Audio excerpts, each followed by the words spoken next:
So you're thinking about getting into off-roading, maybe a mini dirt bike, but where do you start without, breaking the bank? Today we're doing a deep dive into one specific option, the FRP GMB100 mini dirt bike. Our goal here is simple: cut through the marketing, give you the real insights, and help you figure out if this bike is, well, right for you. And let's start with a big one, the price. It's aimed at beginners, 13 and up, usually under $400. That alone makes it stand out, doesn't it? It really does. And what's interesting is how they manage that price point while, still trying to offer something solid for someone just starting out. Okay, let's unpack this thing then. So the basics. Yeah. It's a gas-powered mini dirt bike.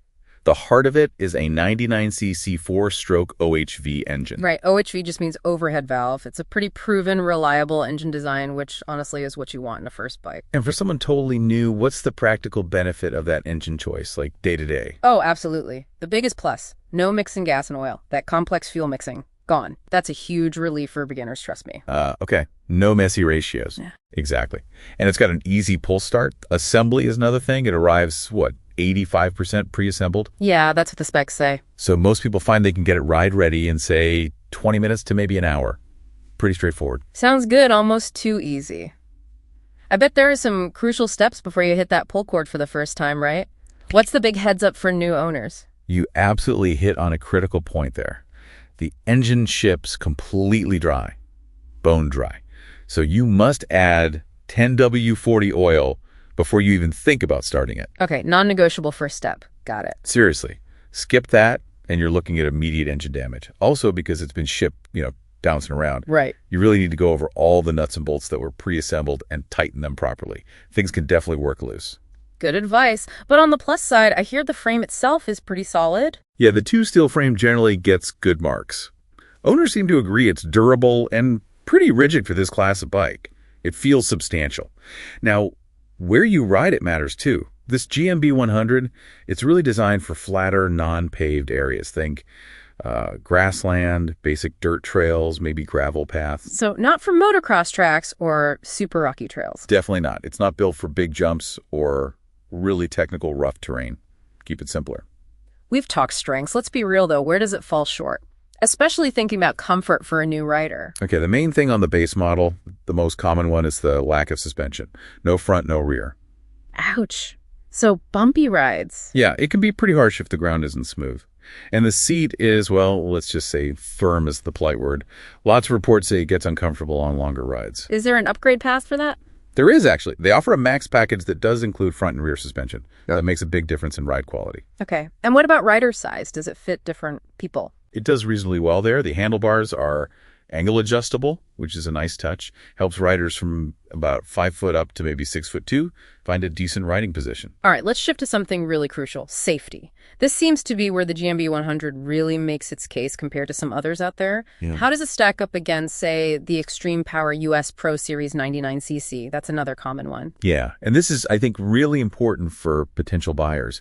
If you look into the Extreme Power US model, you find numerous and quite severe safety complaints. Severe like what?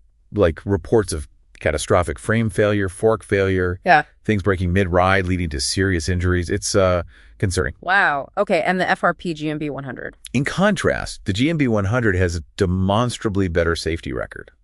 When you look at owner feedback, the issues reported are almost always minor things, maintenance stuff like loose bolts or chain adjustments, not fundamental structural failures. So less inherent risk with the core design. Exactly. It seems to be a significantly lower risk purchase from a structural safety standpoint right out of the gate.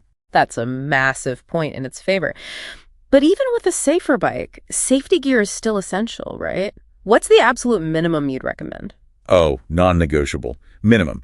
A DOT-approved full-face helmet, absolutely essential. Then eye protection goggles are best. Yeah.